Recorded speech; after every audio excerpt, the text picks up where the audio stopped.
Hello friends, मैं Saurabh Suman SS exam गुरु YouTube channel पे आपका स्वागत करता हूं। हमने जैसे कल आपको बताया था कल के वीडियो में कि आज से एडमिट कार्ड डाउनलोड होना शुरू हो जाएगा और एडमिट कार्ड डाउनलोड होना शुरू हो गया है। कल का जो नोटिस आया है रात को, पहले मैं आपको वो दिखा देता हूँ। कुछ कन्फ्यूजन्स हैं लोगों में, तो वो कन्फ्यूज़न आप हटा लीजिए। क्या है कन्फ्यूजन, पहले मैं आपको समझा देता हूँ, क्योंकि यहाँ पे NIOS को भी लेके भी मैटर है और सब्जेक्ट कॉम्बिनेशन को लेके भी मैटर है। तो चलिए एक बार मैं नोटिस आपके सामने आ जाता है, फिर मैं आपको उसकी पूरी जानकारी दे देता हूँ। अब क्या है, मैं नोटिस आपको बता रहा हूँ। 2 तारीख से एडमिट कार्ड डाउनलोड होगा, जैसा पिछले बार भी डाउनलोड करने की प्रक्रिया थी कि आपको पासपोर्ट साइज फोटोग्राफ, जिसका साइज होना चाहिए 25 KB और डायमेंशन, मेरे को तो लगता है कि डायमेंशन का स्पेलिंग गलत लिखा हुआ है, डायमेंशन 250 × 250 का होना चाहिए। अपने डैशबोर्ड में लॉगिन करने के बाद आप उसको अपलोड करेंगे, उसके बाद आपका एडमिट कार्ड डाउनलोड होगा। डाउनलोड किए गए एडमिट कार्ड में आपको आवंटित परीक्षा केंद्र कोड के रूप में दर्ज होगा, जो 5 तारीख को आपको पता होगा, और जिला का नाम अंकित रहेगा। जैसे कि सेंटर मान लेते हैं, जैसे पिछली बार था, पूरा पिछली बार की तरह प्रक्रिया है। लेकिन सेकेंड पॉइंट जो है वो ज़्यादा जरूरी है। 6 to 8 और 9, 10 के फॉर्म भरे वैसे अभ्यर्थी जिन्होंने अपना सब्जेक्ट कॉम्बिनेशन में सामाजिक विज्ञान या विषय का चयन किया है, वे एग्जाम देने के लिए, अब फिर से मैं बोल रहा हूं, एग्जाम देने के लिए किसमें एग्जाम देंगे, उसमें से 2 विषय जो आपको सिलेक्ट करना है, उसमें एक विषय मिनिमम मतलब इतिहास या भूगोल में से कोई एक विषय, मतलब कंपलसरी आपको एक लेना पड़ेगा। बाकी एक में अर्थशास्त्र, राजनीति शास्त्र में से कोई एक लीजिए। फिर समझिए, आपको एग्जाम देने के लिए मैंने आपको उसका एक मैं आपको दिखा देता हूं। चलिए मैं आपको उसका एक दिखा देता हूं।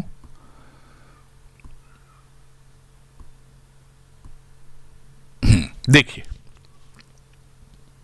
सामान्य अध्ययन सामाजिक विज्ञान, अब ये पढ़िए अच्छे से, ये इसका जो महत्वपूर्ण अनुदेश है वो पढ़ लीजिए। इस प्रश्न पुस्तिका में सामान्य अध्ययन और सामाजिक विज्ञान के प्रश्न हैं। सामाजिक विज्ञान में इतिहास है, भूगोल है, अर्थशास्त्र है और राजनीति शास्त्र है। सामाजिक विज्ञान के उक्त 4 विषयों में से किन्हीं 2 विषय को आपको चुनना है। उनमें से एक विषय होना चाहिए कम से कम, मतलब इनमें से कोई एक इतिहास या भूगोल होना चाहिए। तो आपको क्या करना है, इतिहास या भूगोल जिसमें भी आप कंफर्टेबल है पेपर देने के लिए, आप उसको सेलेक्ट कीजिए। बाकी आपको राजनीति शास्त्र और अर्थशास्त्र में से कोई एक चुनना पड़ेगा, या जिनको इतिहास और भूगोल दोनों चुनना है वो दोनों चुन सकते हैं। बाकी आपका पेपर नंबर में इतिहास को H से डिनोट किया है, भूगोल को G से ज्योग्राफी, अर्थशास्त्र को E से इकोनॉमिक्स, राजनीति शास्त्र को P से पॉलिटी। तो ये चयन किया गया है, आप उसको क्लिक करेंगे और ये चीज का आप ध्यान पेपर में भी रखेंगे। मैं आपको इसलिए ये पहले पूरा कहानी उसका बता देता हूं, उसके बाद मैं आपको बाकी चीज दिखा देता हूं। अब चलिए, अब थर्ड पॉइंट है, ये DLED वाले को लेके है, इसको लेके बहुत कंफ्यूजन है, आप पहले सुन लीजिए।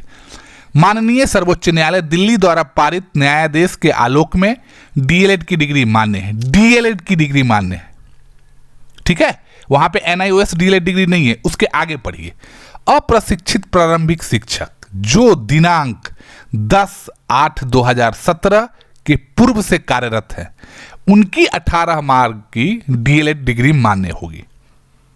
अब ये यहां पे क्यों लिखा, तो जो अप्रशिक्षित शिक्षक फॉर्म भर रहे हैं, जो देखिए ये हुआ था क्या कि अप्रशिक्षित बहुत सारे TT, मतलब जो जिस समय जब ज्वाइनिंग हुआ था 2006 के बाद, तो बहुत सारे ऐसे शिक्षक जो पंचायत नियोजन था और प्रखंड नियोजन था, वो BEd भी नहीं किए हुए थे, वो DLED भी नहीं किए हुए थे और ज्वाइन किए थे। फिर सरकार ने उनको एक समय सीमा दिया कि आप इतने माह के भीतर BEd वाले BEd कर ले, DLED वाले DLED कर ले, और दोनों हो रहा था इग्नूर से, मतलब डिस्टेंस लर्निंग की तरह। तो वो जो 2017 से पूर्व जो किए हुए हैं वो अभी भी फॉर्म भर सकते हैं, उनकी डिग्री वैलिड है। इसका मतलब ये नहीं है कि जो अभी TRE 1.0 में ज्वाइन कर लिए हैं उनकी डिग्री इनवैलिड है। देखिए, डिसीजन आने के बाद, कल हमने एक 10-12 सेकेंड का वीडियो भी आपको दिखाया था, मेरे पिछले वीडियो पे आप देख सकते हैं। के पाठक सर ने डायरेक्टली कहा है कि देखिए अभी जो TRE 2.0 जिसका एग्जाम 7 दिसंबर से है उसको लेके दिक्कत है, उससे पहले जो सुप्रीम कोर्ट के जजमेंट आने से पहले जो ज्वाइनिंग हो चुका है उसको लेके दिक्कत नहीं। हाँ, सेकेंड के लिए, अब सेकेंड जो TRE 2.0 के लिए क्या है उसके लिए अब 4th पॉइंट पढ़िए। वर्ग 1 से 5 संबंधित अभ्यर्थियों को निर्देश दिया जाता है कि कंडिका 7 में वर्णित सर्वोच्च न्यायालय द्वारा पारित आदेश पर सहमति व्यक्त करते हुए एडमिट कार्ड डाउनलोड करने संबंधी प्रक्रिया करेंगे। मतलब सुप्रीम कोर्ट का जो डिसीजन आता है कि कोई भी डिसीजन, जैसे बीएड वालों के लिए आया था ना, तो सुप्रीम कोर्ट की बात मानी गई थी, लेकिन जो नियमावली आई थी, जो नोटिफिकेशन आया था उसमें तो वैसा कुछ नहीं था, क्योंकि उसके बाद आया था सुप्रीम कोर्ट का डिसीजन। तो इसमें इन्होंने अपना, आप जाइए ज्वाइनिंग जो नोटिफिकेशन आया है उसको अपलोड की, मतलब देखिए उसमें लिखा हुआ है कंडिका 7 में कि सर्वोच्च न्यायालय जो बोल देगा वही माना जाएगा। तो उसको आप सहमति व्यक्त, अगर आप बोल रहे हैं कि नहीं भाई वो करके आप NIOS DLED किए हुए हैं और तब आप एग्जाम देना चाहते हैं, तो ये आपकी मर्जी है। वैसे अभ्यर्थी जो शिक्षा विभाग एवं पिछड़ा एवं अति पिछड़ा कल्याण विभाग के अंतर्गत शिक्षक पद के लिए वर्ग 6 to 8 आवेदन किए हैं और दोनों विभाग के लिए अलग अलग विषय का चयन किए हैं, उन्हें केवल शिक्षा विभाग के लिए चयनित विषय की परीक्षा में सम्मिलित होना है। समझ गए? सभी अभ्यर्थी प्रवेश पत्र की एक अतिरिक्त प्रति अपने साथ परीक्षा केंद्र ले जाना सुनिश्चित करेंगे और इन्विजिलेटर के समक्ष साइन करके उन्हें देंगे। ठीक है, 5 तारीख से आपको आपका प्रवेश पत्र डाउनलोड कर लेना है और उसमें आपको परीक्षा केंद्र की विस्तृत जानकारी दी जाएगी। अभ्यर्थी को परीक्षा प्रारंभ होने से 1 घंटा पूर्व तक ही अनुमति दी जाएगी। ये बात को बहुत अच्छे से ध्यान रखिएगा। और 1 घंटा पूर्व परीक्षा सेंटर बंद कर दिया जाएगा। परीक्षा अवधि की समाप्ति के पश्चात यूज्ड OMR आंसर शीट को सील बंद कराने के पश्चात ही आप परीक्षा कक्ष छोड़ेंगे और आपके मन में जितने भी डाउट्स हैं ना सेंटर के लेके, एग्जाम्स को लेके, तो आप वहां पे खड़ा रहिएगा, आप उसमें एकदम अग्रणी भूमिका निभाइए। चलिए बाकी चीज मैं आपको बता देता हूं। अब ये अतुल प्रसाद सर का एक आज का ट्वीट है। अतुल प्रसाद सर नीचे देख लीजिए, 2 दिसंबर 2023 7:51। Candidate must be wary of dream merchants results or supplementary result can be for only as many vacancies as provided by the department and not on some imaginary figure based on misinterpretation of rules or on some wishful thinking or on some mischievous rumors or on all of these। चलिए, ये जो कूटनीति की तरह कूट word में जो डाला गया है, मैं उसका हिंदी, गूगल हिंदी बता देता हूं। अभ्यर्थियों को सपनों के सौदागर से सावधान रहना चाहिए। परिणाम या अनुपूरक परिणाम मतलब सप्लीमेंट्री रिजल्ट केवल उतनी रिक्तियों के लिए हो सकते हैं जितनी विभाग द्वारा प्रदान की गई है, न कि नियमों की गलत व्याख्या, कुछ इच्छाधारी सोच, हमको लगा इच्छाधारी नागिन न कह दे हम लोग को, या कुछ शरारती अफवाहों या इन सभी पर आधारित किसी काल्पनिक आंकड़े पर होंगे। एकदम सही बात बोले, किसी भी काल्पनिक आंकड़े पे नहीं होंगे, लेकिन जो रियल आंकड़ा है वो कौन बताएगा। अगर काल्पनिक आंकड़ा, मान लीजिए हम अपने ऊपर ले लेते हैं ब्लेम कि हम लोग बता रहे हैं, भाई हम लोग क्या अपने मन से बता रहे हैं, पेपर देख के बता रहे हैं। कहीं पे आपने बिना पेपर का हम लोग को देखा बोलते हुए, इसलिए तो हम पेपर का कटिंग डाल के आपको कोई भी चीज बता रहे हैं कि हमारे पे बिलीव मत कीजिए। पेपर, न्यूज़पेपर पे बिलीव, मतलब न्यूज़पेपर शरारती तत्व हो गया। वो जो नागिन है इच्छाधारी, वो भी नागिन नहीं बोला है उन्होंने, लेकिन मैं मतलब एक बता रहा हूं।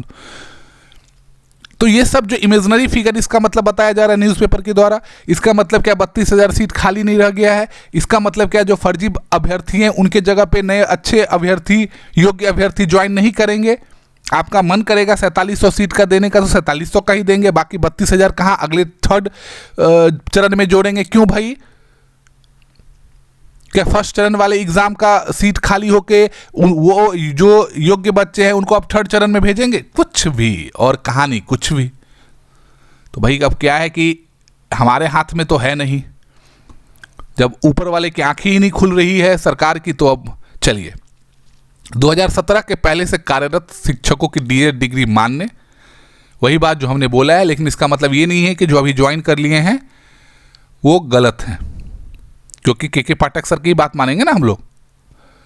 जब आप फॉर्म के लिए ओपन कीजिएगा तो आपके सामने ये आएगा एडमिट कार्ड के लिए अपलोड फोटो।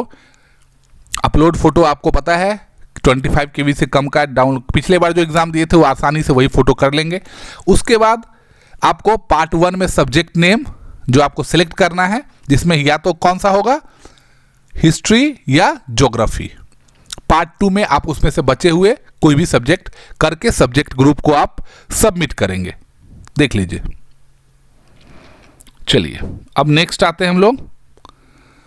यही सब्जेक्ट ग्रुप का था। जब इस पर क्लिक करेंगे तो वो इससे पहले वाला पेज ओपन होगा।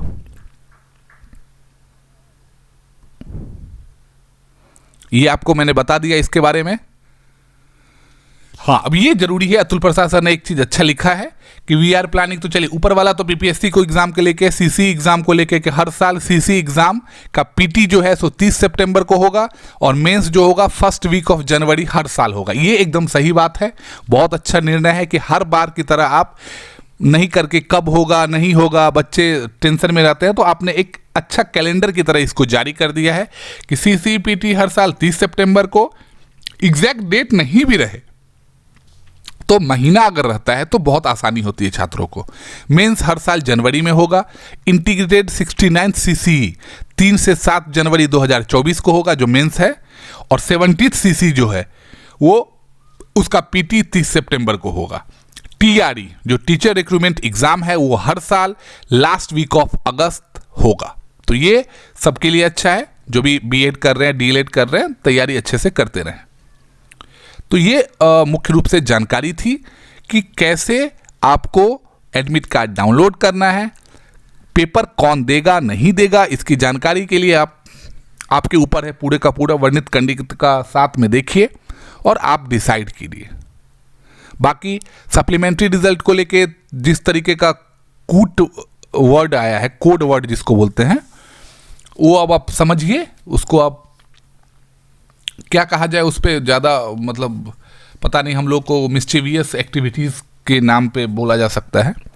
बाकी आप मेरे साथ जुड़े रहें, जो भी जानकारी होगी आपको पहुंचाने की कोशिश करते रहेंगे। बहुत बहुत धन्यवाद आपका।